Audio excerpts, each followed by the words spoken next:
The city of Glasgow has changed beyond all recognition in recent years.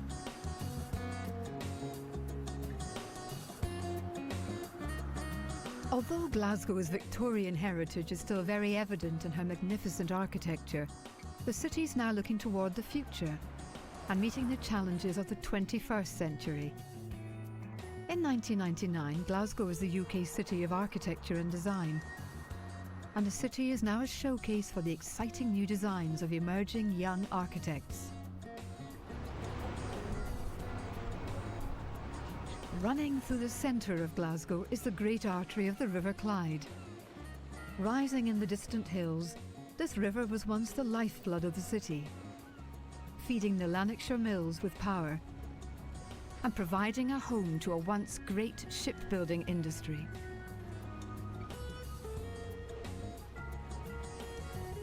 Today, only a few ships are built on the Clyde, and the thriving shipyards have become home to property developers.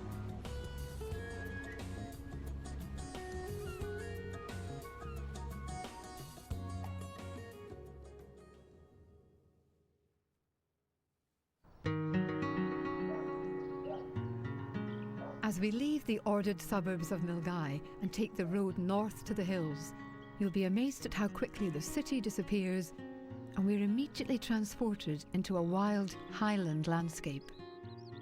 The first line of hills to the north are the Campsie Fells, and it was facing these hills that the Romans built the Antonine Wall, the northernmost limit of their great empire.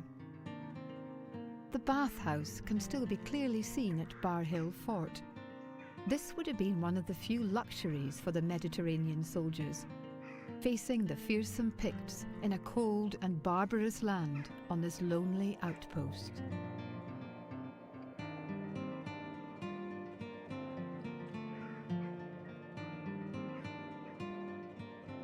At the end of the bus route from Glasgow lies the charming Clachan of Campsie.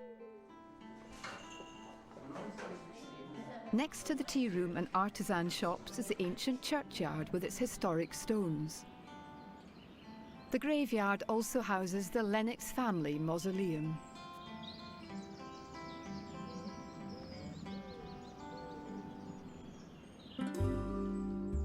Nestling at the foot of the Campsies is the famous Glengoyne distillery, producing Scotland's national drink, Uiscabe, the water of life. The art of the distiller has been handed down through the generations, and the unhurried pace of the distillery reflects the time and care needed to produce this fine malt whisky.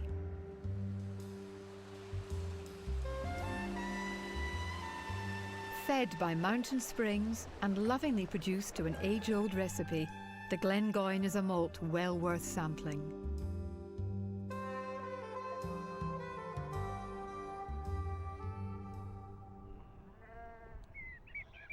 As the mighty and majestic Highland line of hills begin to increasingly dominate the landscape, take the road to Drimmen. The village of Drimmen is the gateway to Loch Lomond and the Trossachs National Park.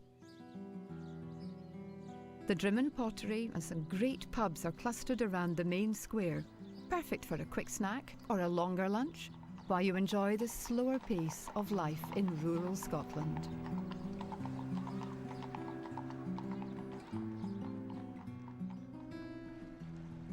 Relax and enjoy the sublime landscapes of the newly formed national park bordering Loch Lomond, which at 23 miles long is Britain's largest inland waterway and boasts some of the best views in Scotland.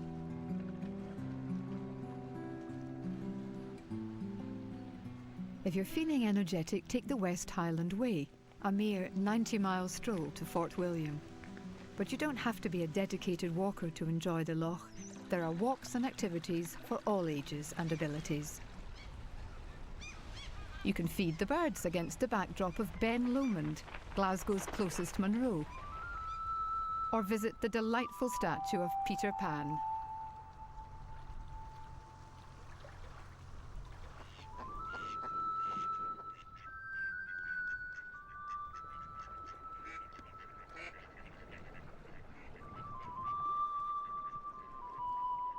The Loch Lomond Shores Visitor Centre provides a welcome haven for those who want to warm up with a coffee at the distinctive Drumkinnon Tower and shop at some top retail outlets.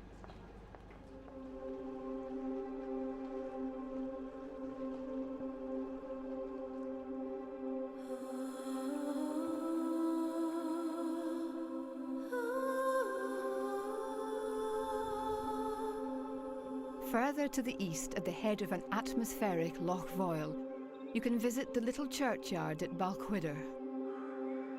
Here lie the mortal remains of Rob Roy MacGregor, the great Scottish patriot and fighter against the injustices that plagued the Highland clans in the 18th century.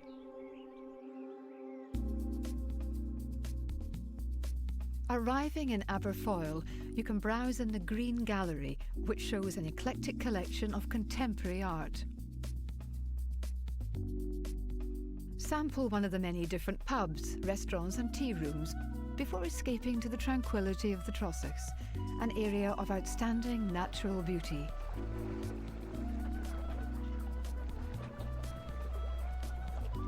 You can hire a sailing boat or chill out with a picnic on the water's edge.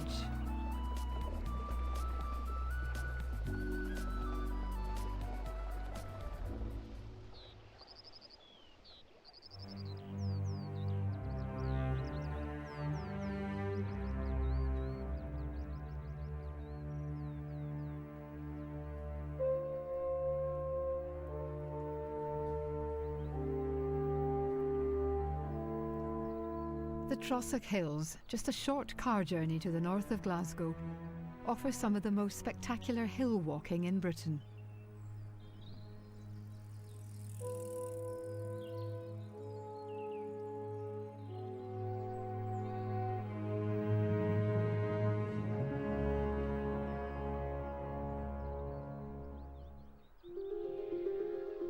Lying in the heart of the Trossachs is the mighty Loch Katrine, the inspiration for Walter Scott's Lady of the Loch, and the source of much of Glasgow's water supply. During the summer months, you can hire a bicycle and cycle around the loch, or take a trip on the steam-driven Walter Scott, which is relaunched with great fanfare every May and sails the length of Loch Katrine.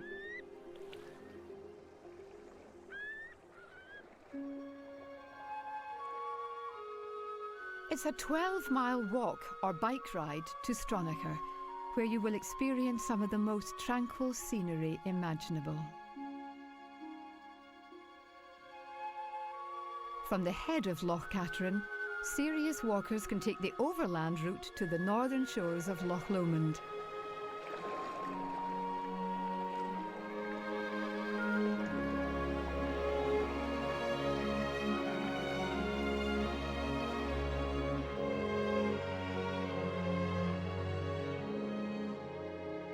Here you will find the wonderfully eccentric Drovers Inn. Little changed since the days when the cattle drovers would have stopped here on their way to market.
Crossing the lonely expanse of Rannoch Moor, the landscape becomes increasingly rugged and dramatic.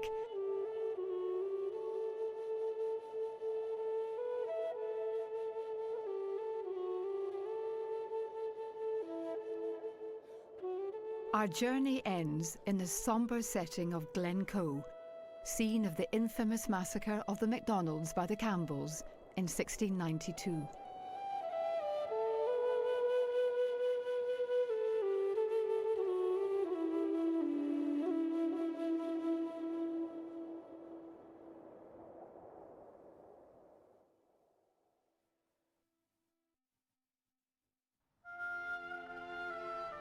Glasgow, despite some brutal planning decisions in the 60s and 70s, still has some astonishing architectural gems.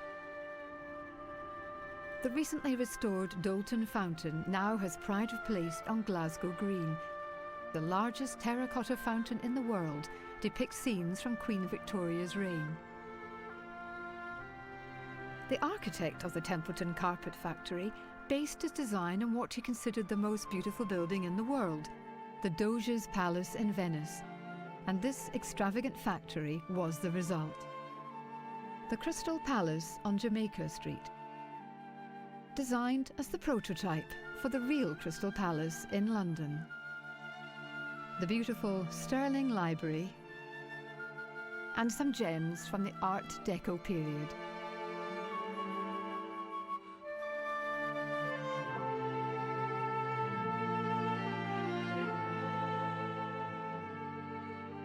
Two architects dominate all others in Glasgow in terms of their achievements and legacy. They are Charles Rennie Mackintosh and the lesser-known Alexander Greek Thomson. Charles Rennie Mackintosh was born one of 11 children in the Townhead area of Glasgow, close to the cathedral. From these humble beginnings, he rose to become one of the most celebrated architects of his generation. He met Margaret MacDonald, his future wife, at the Glasgow School of Art, and much of what can be seen in the buildings and collections involves their artistic collaboration.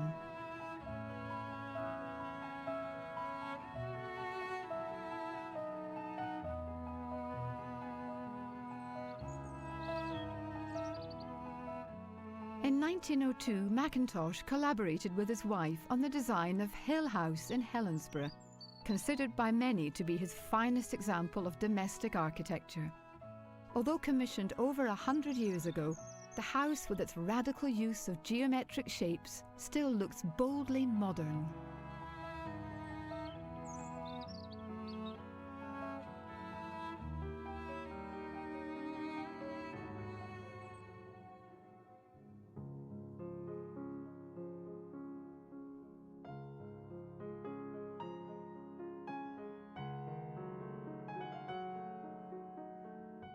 He was a master at handling light and space, and many of his well-known pieces of furniture had themselves become icons. Mackintosh took his inspiration from Scottish traditions and blended them with the flourish of Art Nouveau and the simplicity of Japanese forms. Much of his work has survived and can be seen in and around Glasgow. These beautifully preserved and curated examples of his interiors can be seen in the Hunterian Museum.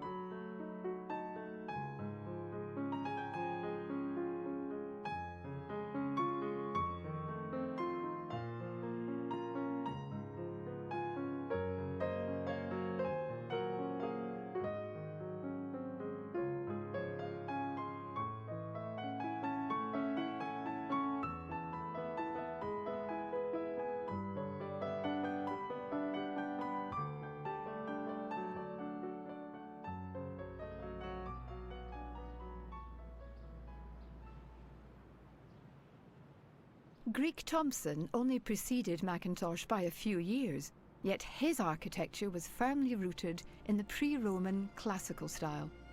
Strangely, Thomson barely left Scotland and certainly never visited Greece. Instead, he drew his inspiration from published sources and his own fertile imagination. Despite the best efforts of the city planners, there are still some exquisite examples of Thomson's work to be seen in Glasgow.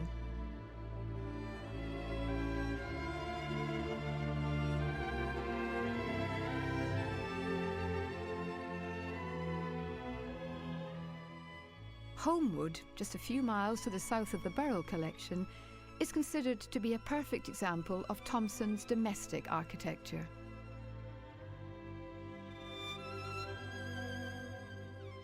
Everywhere in the building is evidence of Thomson's love of and connection with the classical.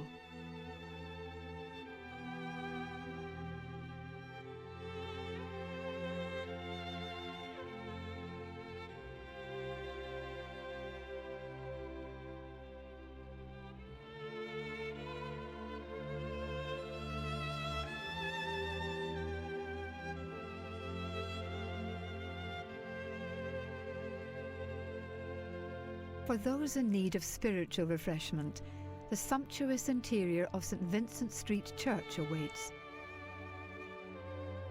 You can join the congregation of the Free Church of Scotland and listen to the haunting music of the Gaelic Psalms as you sit under the ornate ceiling said to have been inspired by the Temple of Solomon.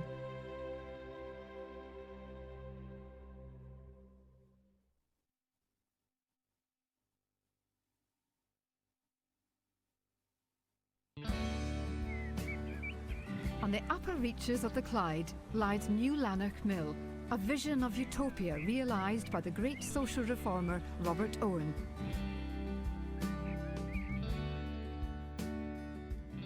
Owen believed in universal education, and the beautiful and spacious classroom at New Lanark would put most present-day classrooms to shame.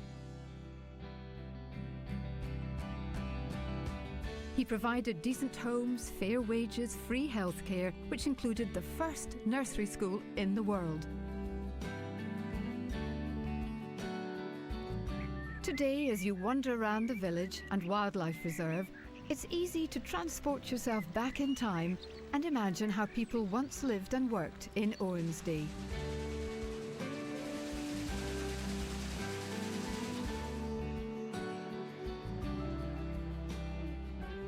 The great machines now lie silently at rest, although some have now been lovingly restored, and you can witness how these powerful looms once fueled the Industrial Revolution.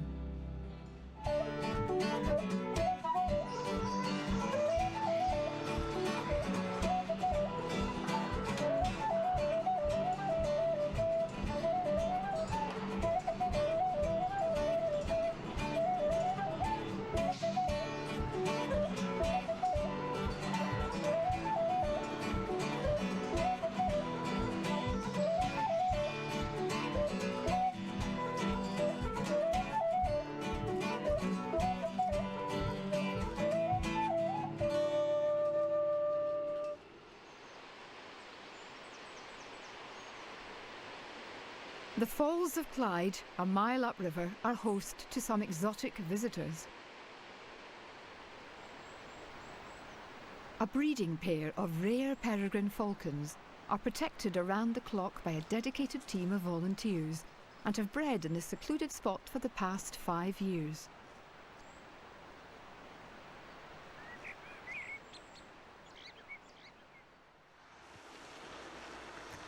In Scotland, there's no such thing as bad weather, only the wrong clothes, so said Billy Connolly. Another much-quoted man with a social conscience was Rabbie Burns, whose life and work is celebrated at the Burns Heritage Centre.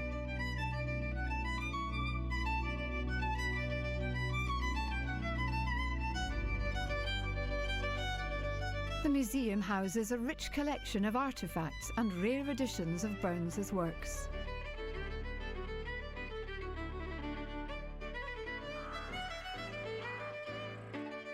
You can see the old kirk, where Tam O'Shanter witnessed the Coven of Witches dancing, and the Brigadoon, where the terrified and inebriated Tam was chased by the same witches.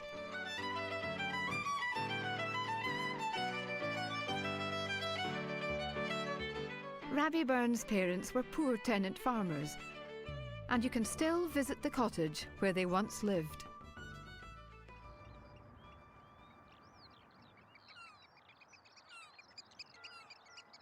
To the west, in the once busy port of Irvine, is the main site of the Scottish Maritime Museum.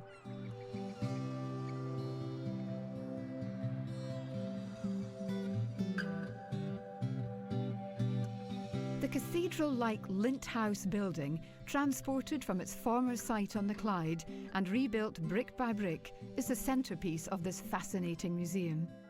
As well as the boats housed in the museum, Some of the old shipyard machinery is gradually being brought back to life.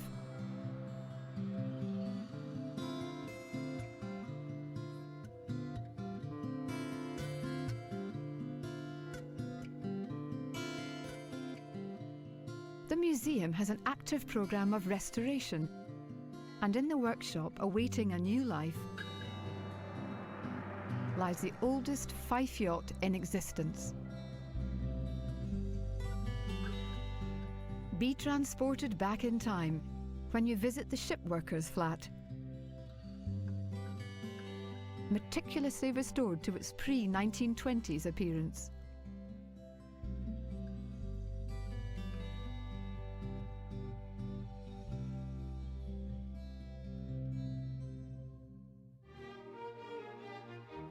Rooms of a very different style and scale await you when you visit the sumptuous interiors of Culzean Castle, fashioned by the hand of master builder and architect Robert Adam. The jewel in Culzean's crown is the staircase leading to the famous Eisenhower suite.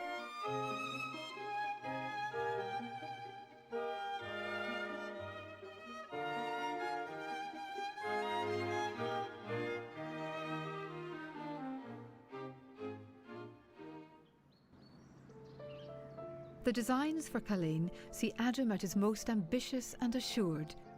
Culzean was designed by Adam for the 10th Earl as a replacement for an earlier 15th century castle, but the grand exterior gives no hint of the rich interior that awaits the visitor.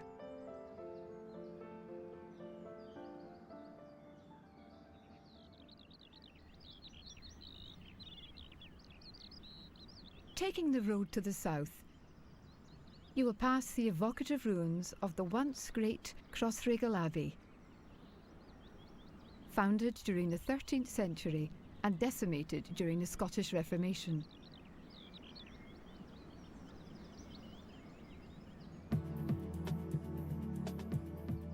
Turnberry, one of the great golf courses of the world. Okay, today we're going to use this, which is called a game improvement iron. Cover up the grip, the thumb sorry, into there. And again, if you lift this up, keep your hands on, toe up on the way through. Here you can enjoy expert tuition with the Club Pro and benefit from all the latest teaching aids. You'll end up being able to swing it like I did to the top, and it'll be pretty much spot on.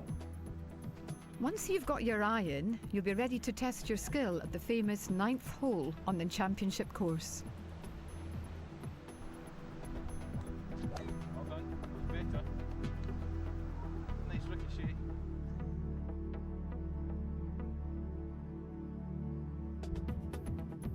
After your triumphs and disappointments on the golf course, take a well-deserved break in the clubhouse, surrounded by golfing trophies and memorabilia.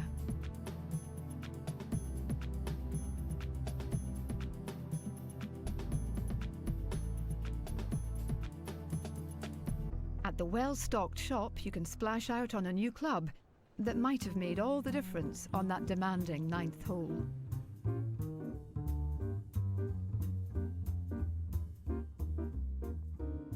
At the end of the day, unwind and relax in the luxurious comfort of the Turnberry Hotel and Spa. The hotel was originally built as a railway hotel in the heyday of rail travel, and still reflects the height of Edwardian opulence and luxury.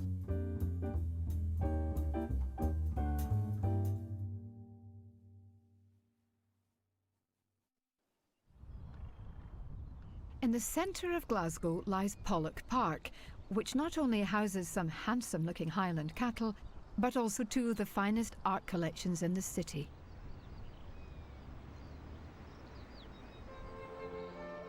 Pollok House and Estate was home to the Maxwell family for over 7 centuries, before being gifted in an act of great generosity to the city of Glasgow. The house is built in the style of Adam, although the actual architect is unknown.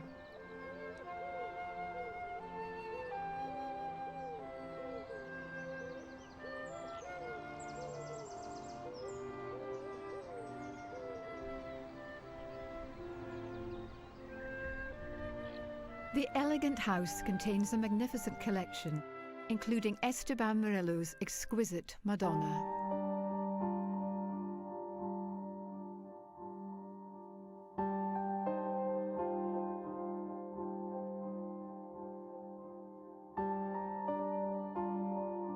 The fantastically complex astronomical clock at the foot of the stairs embodies the era's thirst for scientific knowledge.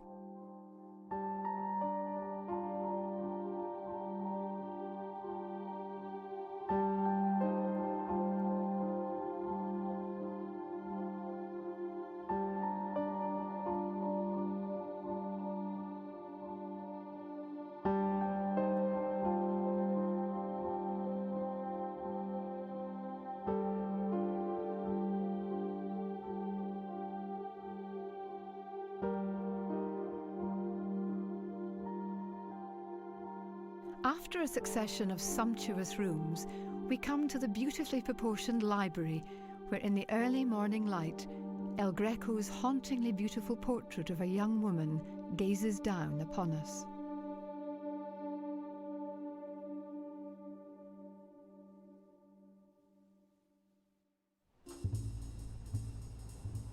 Only a short walk from Pollock House is the Burrell Collection, housed in a purpose-built museum opened by the Queen in 1983. Sir William Burrell was a highly successful shipping agent who started work in his father's Glasgow firm at the age of 14.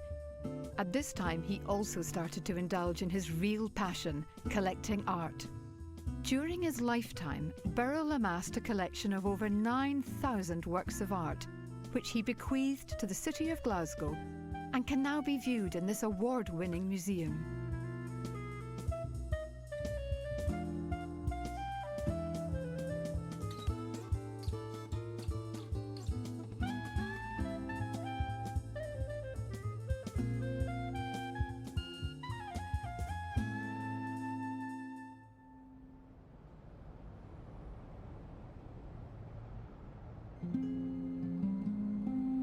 Meanwhile, in the city centre, the old Stirling Library has been imaginatively converted into a gallery of modern art.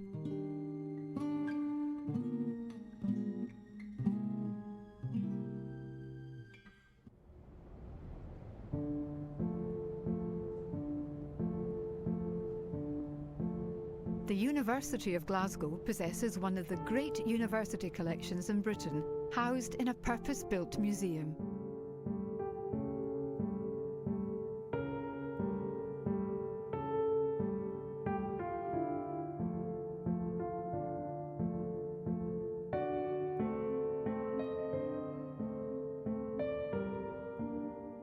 The Hunterian, which also houses the Macintosh interiors, has an important collection, which includes Old Masters, Whistlers, and the Glasgow Colourists.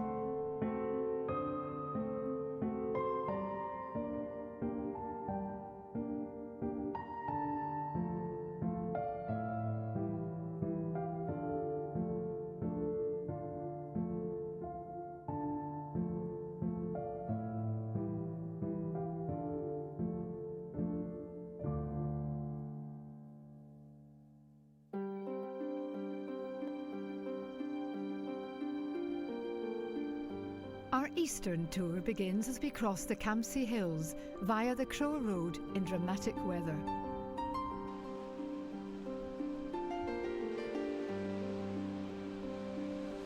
The Loop of Fintry waterfall at the head of the River Endrick gives some spectacular views of the surrounding countryside and is also home to a busy pair of dippers.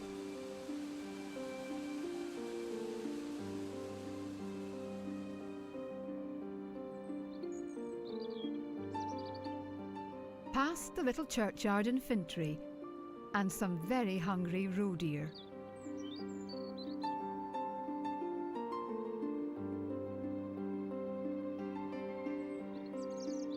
We continue on our eastern tour, which will be full of amazing contrasts from the ancient castle of Stirling to the engineering miracle of the Falkirk Wheel. Along the way we'll have time to see some exotic animals and for a cookery lesson at the Nicknairn Cook School.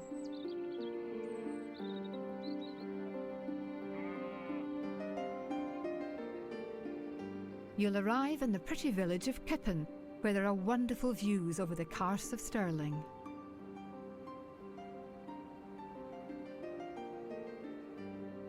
Stop and have a great pub lunch or relax with a cappuccino and design your own lunch in Berretts and Brown.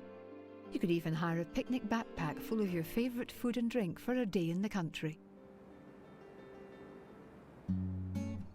If you have higher culinary ambitions, take the time to be inspired by top TV chef Nick Nairn at his purpose-built cook school on the shores of the Lake of Menteith. Where's this master?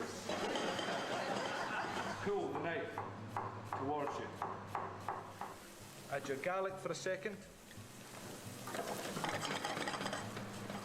Then just cut your mushroom into 3.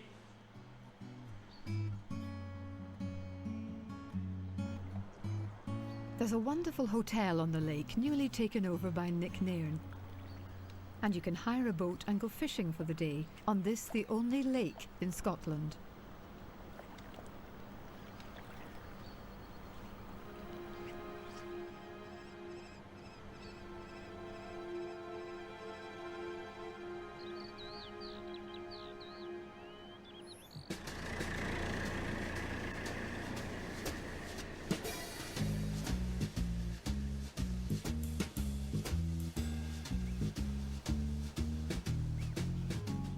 Blair Drummond Safari Park offers both young and older visitors an exotic variety of animals in a semi-wild habitat.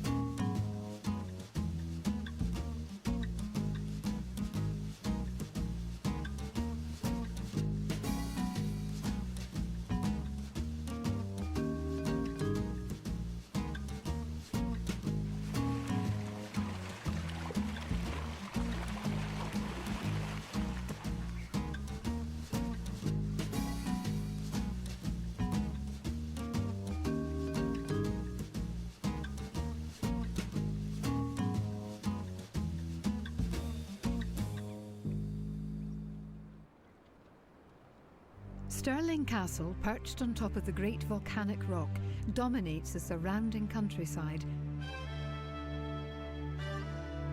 and was of huge strategic importance. The Wallace Monument, standing high above the city, commemorates William Wallace, the patriot and freedom fighter. Most famously, the castle was the catalyst for the Battle of Bannockburn in 1314, when William Wallace and Robert the Bruce decimated King Edward's army. The castle today is still the regimental headquarters of the Argyll and Sutherland Highlanders, one of Scotland's foremost infantry regiments. The Regimental Museum is housed in the castle and tells the story of the origin of the expression, the thin red line. The expression was coined by a journalist who was present at the Battle of Balaclava in 1854 and witnessed the line of red-coated Highlander warriors repelling the Russian cavalry.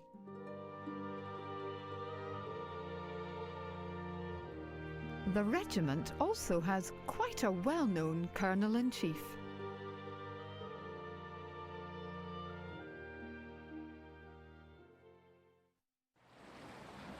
Running between Edinburgh and Glasgow are two great canals which meet at Falkirk. You can fish, cycle, walk or hire a boat and head off in either direction.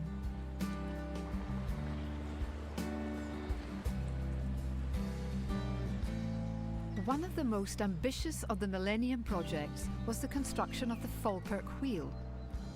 The wheel is an audacious engineering solution to replace the 11 locks that previously connected the Union and the Forth and Clyde canals. The wheel, which lifts boats in buckets to a height of 115 feet from one canal to another, is the first and only rotating boat lift in the world and stands as a tribute to the genius of British engineering.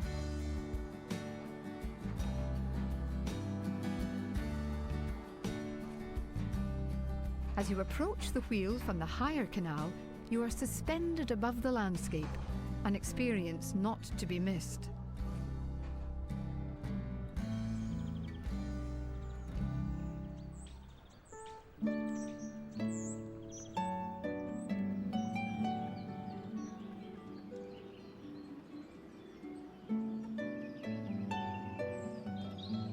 Further down the Firth of Forth lies the medieval royal borough of Courus, once a thriving port trading in coal and salt with the Low Countries and bringing back as ballast the distinctive pan tiles which now cover the roofs of the buildings. The yellow ochre that is used on some of the buildings was a sign of great wealth. And this ostentation is also reflected in the interiors.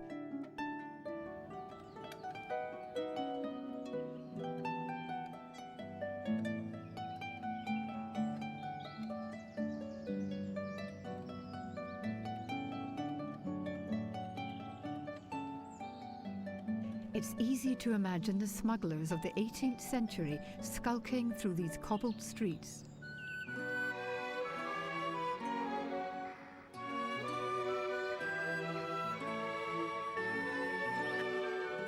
After exploring the ruined abbey and this perfectly preserved ancient town, treat yourself to a delicious pub lunch in the Red Lion. The line chart.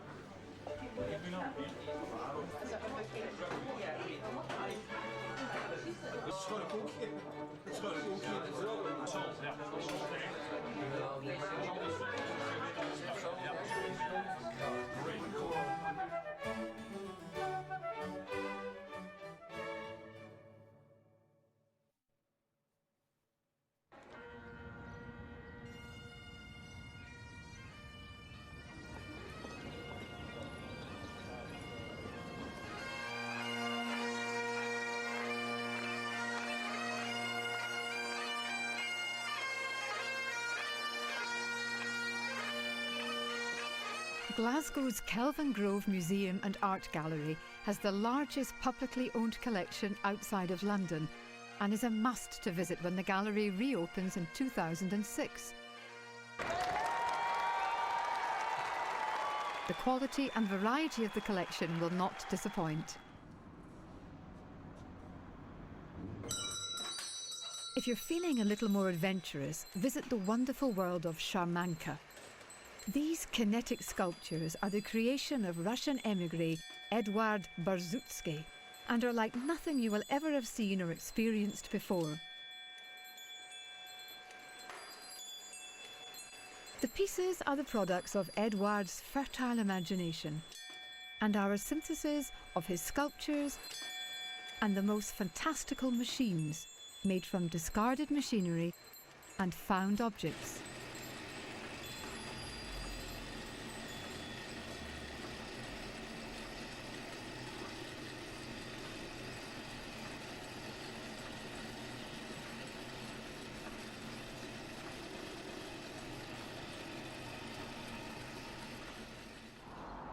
The Transport Museum is a great favourite amongst Glaswegians and has something to offer all ages.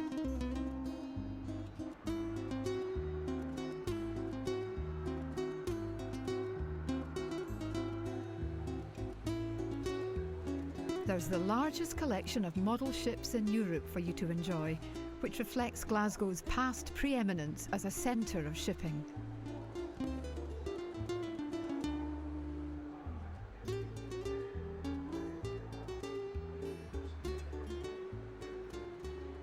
Take a trip down memory lane when you visit the authentic recreation of a Glasgow street set in the 1930s.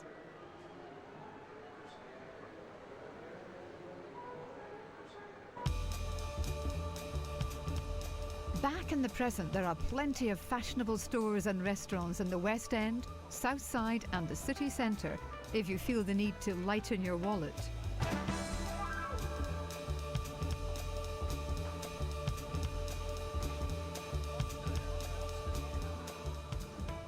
Being the home of the deep-fried Mars bar is no longer Glasgow's only claim to fame, and there is now a plethora of gastropubs, cafes and restaurants to satisfy all tastes.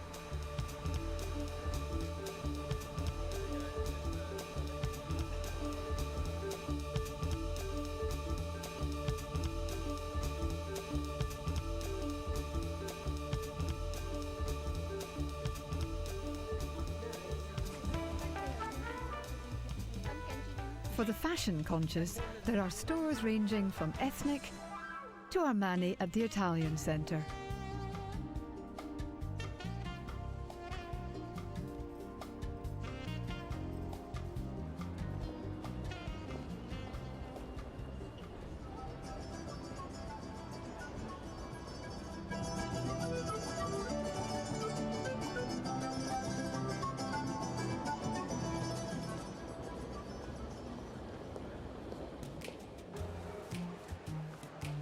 The imaginative development of Princess Square houses a tantalising variety of shops and restaurants to suit all tastes and pockets.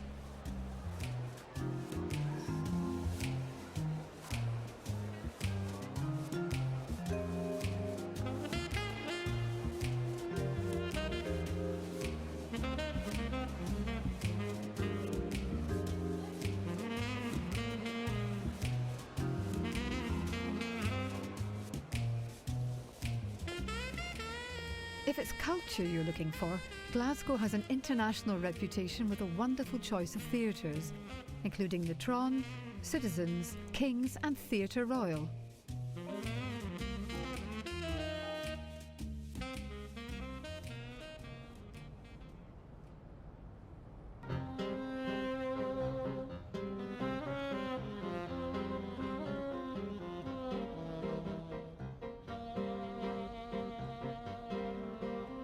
All ages and tastes are catered for in an eclectic range of restaurants and entertainment venues, many of which are to be found in the newly revitalised Merchant City.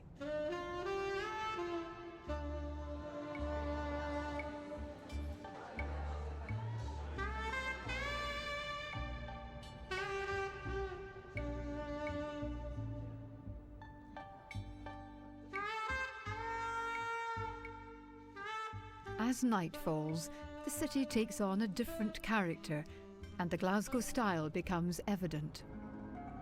Visit Café Kosachok, where you can enjoy live music and the biggest selection of vodkas west of St. Petersburg.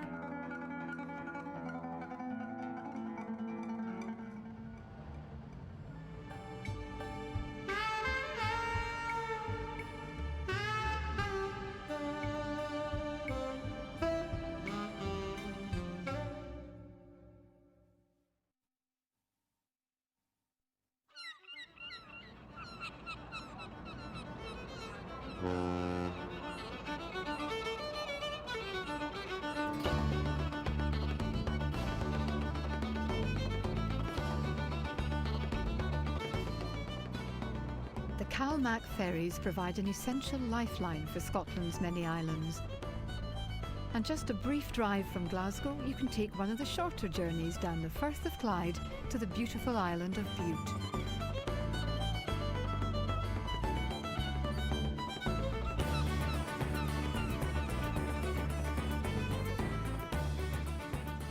The peaceful haven of the port of Rothsay in its Victorian heyday attracted thousands of Glaswegians every summer and was known as the Riviera of the Clyde.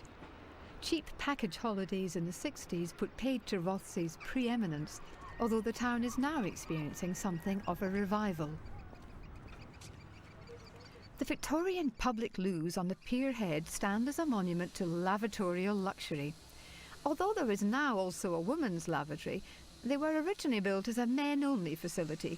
Apparently the reason for this was that the prudish Victorians could not contemplate anything as indecorous as a woman spending a penny. The 13th century castle was once home to the Stuart kings, who would not have recognised the Victorian transformation of this seaside town.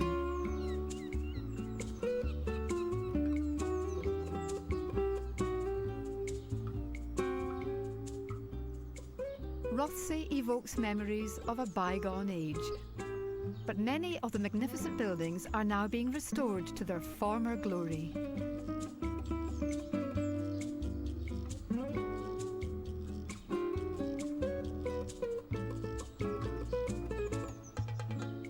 On the high ground overlooking the bay is a mansion designed by our old friend Greek Thompson in a setting reminiscent of the south of France.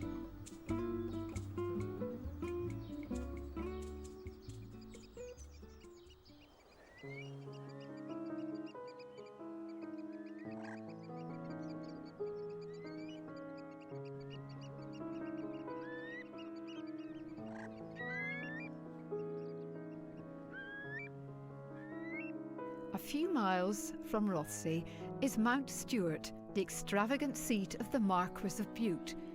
This unique neo-Gothic Victorian creation was financed by the family's coal mining interests in South Wales and is the finest house of its type in Scotland.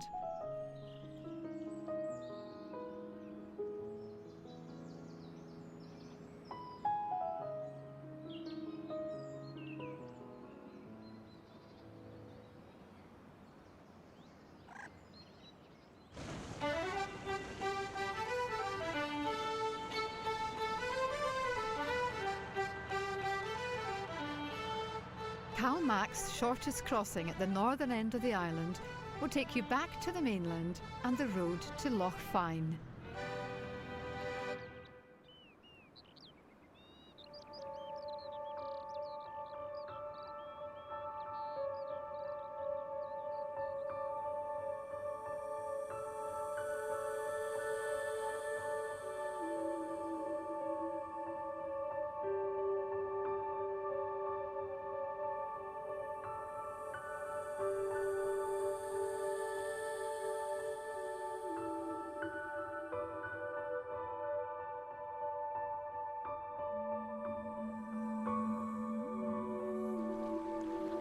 After visiting the ancient stone carvings at Kilmodern, continue around the head of the Great Sea Loch on this rugged and beautiful west coast.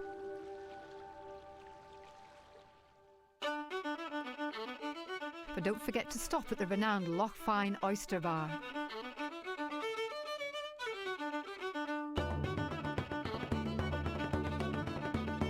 From humble beginnings, the Loch Fyne Oyster Bar has grown into a multinational business, exporting the finest produce from Scotland's waters all across the world.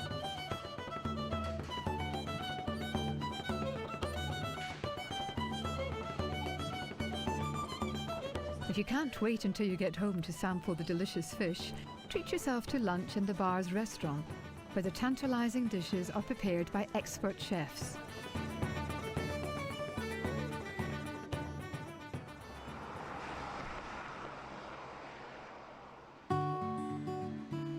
After lunch, you can walk off your excesses at the exquisite Craray Gardens, beautifully and painstakingly restored by the National Trust for Scotland.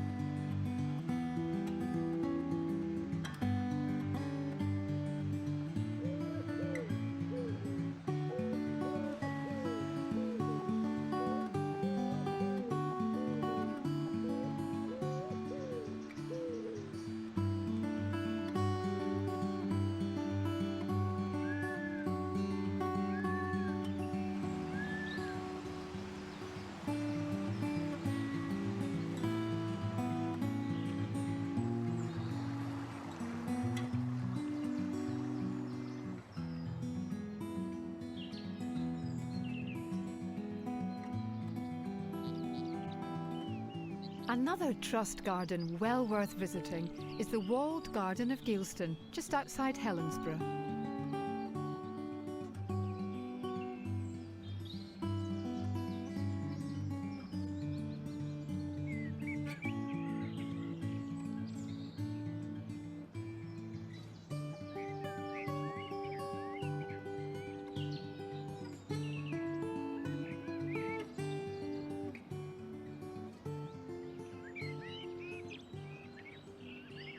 Invereary's whitewashed buildings stand out from a distance on the shores of Loch Fyne.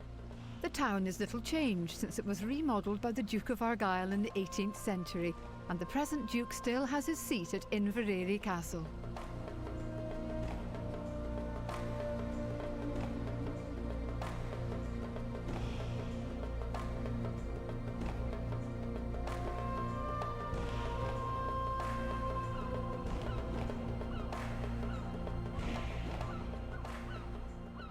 Enjoy some historic ships at the pier.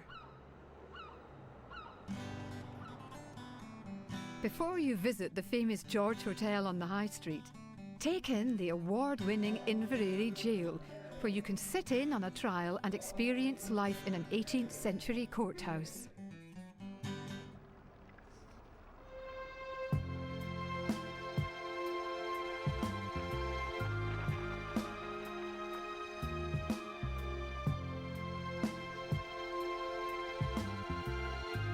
finally, follow the rainbow and take the road back to Glasgow over the appropriately named Rest and Be Thankful Pass.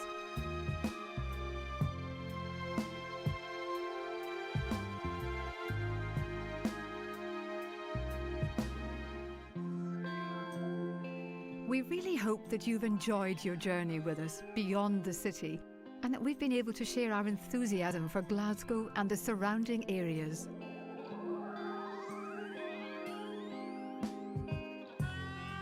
We look forward to seeing you on our next production, Edinburgh and Beyond.